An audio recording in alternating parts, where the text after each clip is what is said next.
News 4.0 में आप सभी का स्वागत है। मैं हूं आपके साथ पूर्णिमा मिश्रा। मेरे साथ मौजूद हैं शिखा, अंजनी और सृष्टि। सबसे पहले बात अंतर्राष्ट्रीय दिव्यांगजन दिवस की, जिस पर प्रधानमंत्री नरेंद्र मोदी की तरफ से एक पोस्ट किया गया है। दिव्यांग बहनों और भाइयों के लिए हमारी प्रतिबद्धता है। दिव्यांगजनों ने कई क्षेत्रों में अपनी विशिष्ट पहचान बनाई है। अपनी रचनात्मकता, दृढ़ संकल्प के बल पर बनाई है पहचान। राष्ट्रीय प्रगति को भी महत्वपूर्ण रूप से समृद्ध किया है और हमने भी दिव्यांग कल्याण की दिशा में महत्वपूर्ण कदम उठाए हैं। आने वाले समय में हम और भी अधिक प्रयास करते रहेंगे। इस बात का जिक्र प्रधानमंत्री नरेंद्र मोदी ने इस पोस्ट के जरिए इस मौके पर किया है।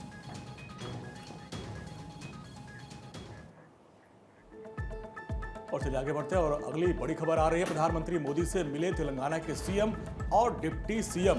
दिल्ली में सीएम रेवंत रेड्डी और डिप्टी सीएम भट्टी विक्रमादित्य ने मुलाकात की है। इस दौरान राज्य के विकास और तमाम योजनाओं को लेकर विस्तार से चर्चा की गई है। ये तस्वीरें मुख्यमंत्री और उप मुख्यमंत्री प्रधानमंत्री आवास पर पहुंचे और उन्होंने प्रधानमंत्री नरेंद्र मोदी से मुलाकात की है। मुख्यमंत्री रेवंत रेड्डी और डिप्टी सीएम भट्टी विक्रमादित्य ने जाकर प्रधानमंत्री मोदी से मुलाकात की है। राज्य की विभिन्न योजनाओं को लेकर विस्तार से प्रधानमंत्री मोदी से चर्चा की।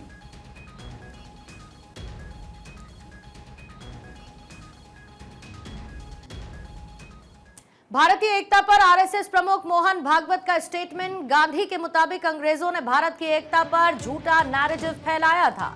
महात्मा गांधी ने यह बात अपनी किताब हिंद स्वराज में लिखी थी। भारत की एकता शासन बदलने से कभी नहीं टूटी। भारत की राष्ट्र धारणा पश्चिमी नेशन स्टेट मॉडल से अलग है। भारत की ताकत विविधता में एकता रही है। अंग्रेजों ने भारत को बांटने के लिए भ्रम पैदा किया था। भारत की पहचान भूगोल से ज्यादा सभ्यता और संस्कृति पर आधारित है। विवादों में उलझना भारत का स्वभाव नहीं, भाईचारा इसकी परंपरा है।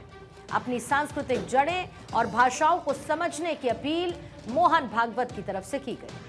युवा भारत की सांस्कृतिक एकता को मजबूत करने में योगदान दें।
और इसी बीच एक और बड़ी खबर है। संचार साथी ऐप से जुड़ा हुआ बड़ा मामला। ऐप की प्री इंस्टॉलेशन की बाध्यता अब खत्म हो चुकी है। सरकार ने प्री इंस्टॉलेशन की बाध्यता को हटा दिया है। पहले इस तरीके का प्रावधान था कि संचार साथी ऐप आपको नए स्मार्टफोन्स में प्री इंस्टॉल मिलेगा।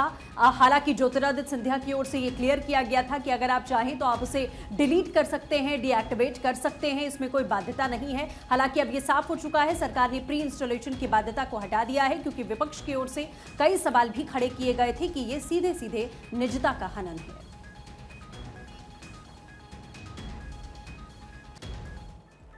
संसद के शीतकालीन सत्र के तीसरे दिन आज शांति नजर आई। बीते 2 दिन की तरह हंगामे की वजह से स्थगित करना पड़ा था। एसआईआर पर बहस की तारीख, जिस पर सहमति बनने के बाद अब हंगामा आज नहीं हुआ है और चुनाव सुधार यानी कि एसआईआर पर लोकसभा में अब 9 दिसंबर को चर्चा तय है, जिसमें 10 घंटे तक एक लंबी बहस होगी।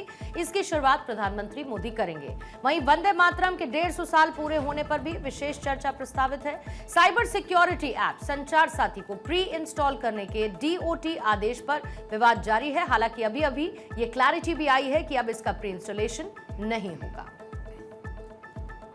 संसद के शीतकालीन सत्र के तीसरे दिन प्रधानमंत्री नरेंद्र मोदी ने सुबह 11 बजे दोनों सदनों की कार्यवाही से पहले संसद परिसर में पश्चिम बंगाल के बीजेपी सांसदों से मुलाकात की और इस बैठक में मुख्य रूप से 2026 में होने वाले विधानसभा चुनाव की रणनीति और तैयारियों पर चर्चा की गई।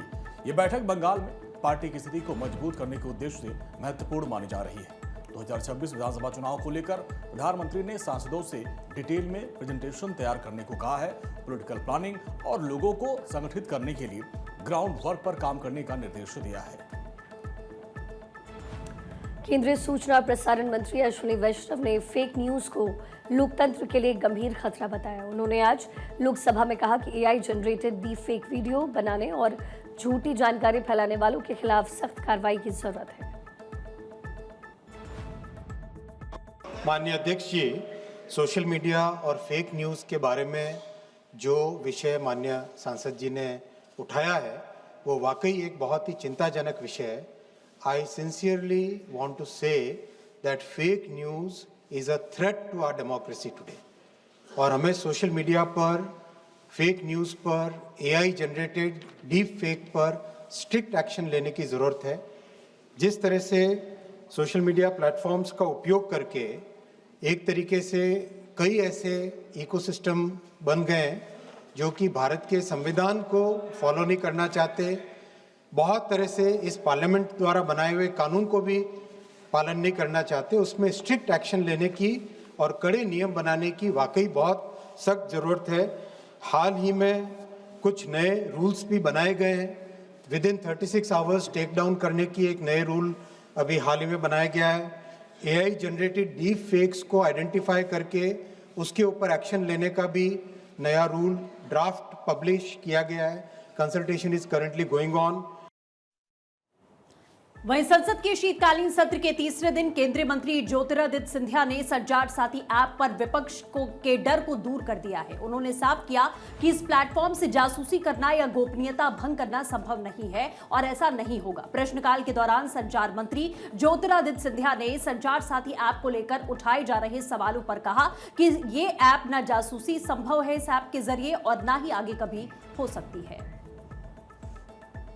आज दूर संचार एक लग्जरी नहीं बनी लेकिन एक नेसेसिटी बन चुकी है और इसके माध्यम से देश की जनता पूर्ण विश्व के साथ जुड़ती है। इसी को मद्देनजर रखते हुए प्रधानमंत्री जी ने अपना संकल्प बनाया है कि 100% 4G का सैचुरेशन हमें देश में सुनिश्चित करना है और डिजिटल भारत निधि के कोष से इसके लिए राशि भी दी गई है। अभी उत्तर में भी बताया गया कि करीब 47,000 टावर के लिए राशि भी उपलब्ध की गई है, जिसमें से मुझे खुशी है आपको सूचित करते हुए और आपके द्वारा हाउस को सूचित करते हुए कि पिछले 1 वर्ष की अवधि में करीब 25,000 टावर हमारे संपूर्ण देश में लग चुके हैं।